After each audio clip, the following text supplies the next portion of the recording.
نحمده ونصلي على رسول الكريم اما بعد اعوذ باللہ من الشیطان الرجیم بسم اللہ الرحمن الرحیم وما خلقت الجن والانس الا ليعبدون صدق اللہ العظیم۔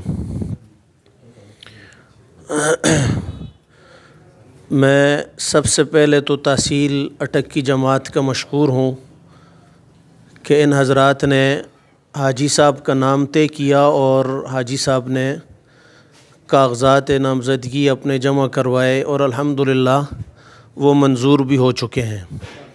آپ سب حضرات کو اس کی مبارک بھی ہو۔ جمعیت علماء اسلام ضلع اٹک میں الحمدللہ تمام حلقوں پر اپنے امیدوار کھڑے کیے ہیں اور انشاءاللہ یہی ارادہ رکھتی ہے کہ وہ بھرپور انداز سے اپنا الیکشن لڑے گی انشاءاللہ العزیز۔ جمعیت علماء اسلام یہ واحد مذہبی اور سیاسی جماعت ہے جس کی بنیاد علماء دیوبند کے اکابر نے رکھی ہے۔ جس طرح دیوبند کا مدرسہ وہ اکابرین نے اس کی بنیاد رکھی ہے، یہ جماعت بھی وہ واحد جماعت ہے کہ جس کی بنیاد اکابرین دیوبند نے رکھی ہے۔ اور آپ یہ سن کر کے خوش ہوں گے کہ پاکستان میں سب سے پہلے جمعیت علماء اسلام کے جو امیر تھے وہ مولانا احمد علی لاہوری صاحب رحمہ اللہ تھے۔ اپنے وقت کے بہت بڑے بزرگ اور عابد تھے، مفسر قرآن ان کو کہا جاتا ہے۔ اور یہ جماعت ابتدا ہی سے پاکستان میں اسلام کے نفاذ کے لیے کوشاں ہے۔ یہ ایک المیہ ہے کہ اس ملک کی بنیاد کلمہ طیبہ لا الہ الا اللہ محمد الرسول اللہ پر رکھی گئی ہے، اور مسلمانوں کو یہ کہہ کر کے کہ ہم یہ ملک فقط کلمے کے نظام کے لیے حاصل کر رہے ہیں۔ جب یہ ملک قربانیوں کے ساتھ حاصل ہوا تو پھر علماء نے بڑی کوشش کی کہ اس وقت کی حکومتوں کو ایک ایسا نظام تعلیم دیں جس کے اندر دنیاوی تعلیم بھی ہو اور دینی تعلیم بھی، اور یہ نظام مشترکہ چلے۔ اسی طریقے سے اس وقت کے اکابر علماء نے قانون اور آئین کی تیاری میں ایسی شقیں داخل کی کہ اس ملک کو ایک اسلامی ملک بنایا جائے۔ لیکن یہ ایک المیہ ہو گیا کہ اس ملک کی باغ دوڑ ان لوگوں کے ہاتھوں میں دی گئی جو اسلام کے بنیادی ارکان سے بھی ناواقف ہیں۔ آپ حضرات کے علم میں ہے، آج کل تو میڈیا کا زمانہ ہے اور ہر بات سامنے آ جاتی ہے، ہر آدمی اپنی آنکھوں سے دیکھتا ہے اور سنتا بھی ہے کہ ایسے ہمارے سینٹ کے اور قومی اسمبلی کے اور صوبائی اسمبلیوں کے ممبر بنے ہیں جنہیں قل هو اللہ احد اور انا اعطیناک الکوثر جیسی صورتیں بھی نہیں آتی۔ حالانکہ یہ بات ہمارے آئین میں یہ بات لکھی ہوئی ہے کہ اس سینٹ کا اور قومی اسمبلی کا ممبر وہ شخص بن سکتا ہے جو اسلام کے بنیادی ارکان سے واقف ہو اور کبائر سے بچنے والا ہو۔ یہ بظاہر ایک چھوٹی سی بات ہے، یہ اس کو علماء سمجھتے ہیں کہ یہ بات کہ کبائر سے بچنے والا آدمی وہ اس کا ممبر بن سکتا ہے، یہ بہت بڑی بات ہے، یہ کوئی ہلکی بات نہیں ہے۔ کبائر سے بچنا کوئی اتنا آسان کام نہیں ہے۔ لیکن میرے دوستوں اور بزرگوں میں عرض یہ کر رہا تھا کہ ہمارے اکابر نے ایک محنت کی اور تسلسل کے ساتھ محنت کی کہ اس ملک کو اسلامی نظام دیا جائے، لیکن اس میں بہت ساری چیزیں رکاوٹ بنتی گئیں اور ہم اس منزل مقصود کو پا نہیں سکے۔ لیکن ہم مایوس بھی نہیں ہیں، الحمدللہ ہم نے محنت جاری رکھی ہوئی ہے، ہم چل رہے ہیں۔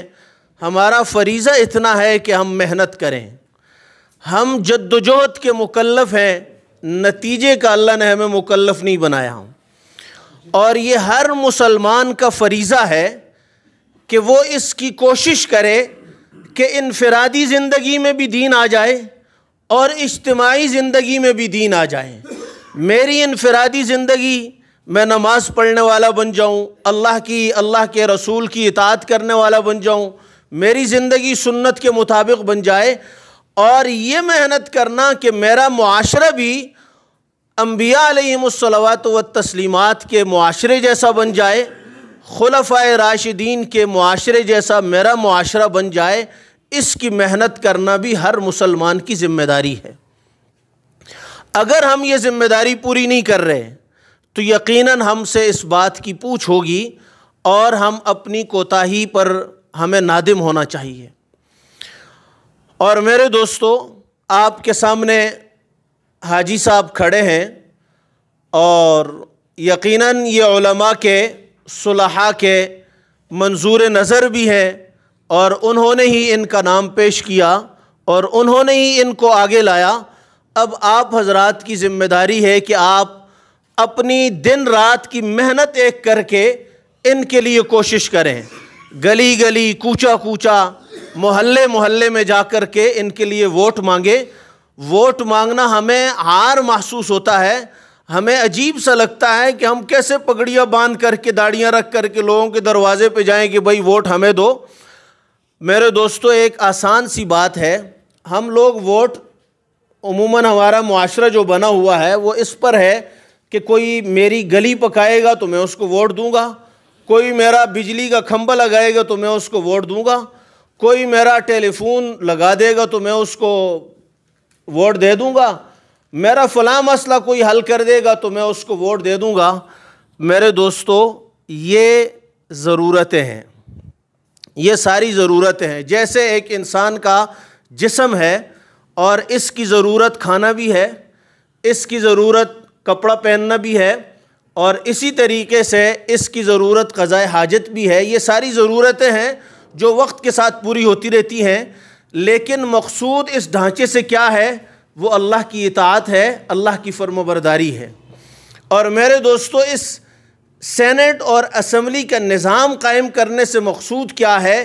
کہ یہاں پر ہم ایک اسلامی نظام نافذ کر سکیں، اور اس جگہ میں جا کر کے قانون سازی ہوتی ہے اور پورے ملک کے لیے قانون بنائے جاتے ہیں، پھر وہ پورے ملک پر نافذ ہوتے ہیں۔ اگر ہم یہ لوگ ایسے لوگوں کو کامیاب کروا کر کے نہیں بھیجیں گے جو کہ اسلام کے لیے اور اسلامی معاشرے کے لیے قانون بنوا سکیں، تو یقیناً ہمارا حال نسلاً در نسلاً برا ہوتا چلا جائے گا۔ آپ کے سامنے ایک واضح مثال بنگلہ دیش کی ہے کہ بنگلہ دیش بہت ایسا ملک ہے کہ وہاں ہر رکشے والا، ہر سائیکل چلانے والا، وہ تقریباً بخاری شریف پڑھا ہوا ہے، وہ عالم ہے، یعنی کثرت کے ساتھ لوگ علم دین حاصل کر چکے ہیں، لیکن وہاں کوئی اسلامی ایسی جماعت نہیں ہے کہ جو سیاست کر رہی ہو، سیاست کے میدان میں ہو۔ تو میرے دوستو، وہاں ایسے ایسے قانون پاس ہو جاتے ہیں کہ علماء احتجاج کر کے تھک جاتے ہیں، ان کے ہاتھ کچھ نہیں آتا۔ اب وہاں ایسا قانون بھی پاس ہوا ہے کہ کوئی ایسی عورت جو بیوہ ہو جائے یا مطلقہ ہو جائے اور وہ اپنے دروازے پر بورڈ لگا لے تو اس کو اس بات کی اس کو قانوناً اجازت دی گئی ہے، یعنی برائی کی اس کو قانوناً اجازت دی گئی ہے۔ تو میرے دوستوں اور بزرگوں، اگر ہم یہ محنت نہیں کریں گے تو ہم نسلاً در نسلاً برائی کی طرف جائیں گے اور اجتماعی برائیوں میں ہم پھنس جائیں گے، اور اس کا حل پھر ہمارے پاس کوئی بھی نہیں ہوگا، بجائے اس کے کہ ہم اس وقت افسوس کے ساتھ اپنے ہاتھ ملیں۔ بہتر یہ ہے کہ ہم اپنی جوانیاں اور اپنی زندگی اس کام میں صرف کریں اور ایسے لوگوں کو کامیاب کروائیں جو اسلام کا قانون اور اسلامی معاشرے کے لیے اپنی محنت کر رہے ہیں۔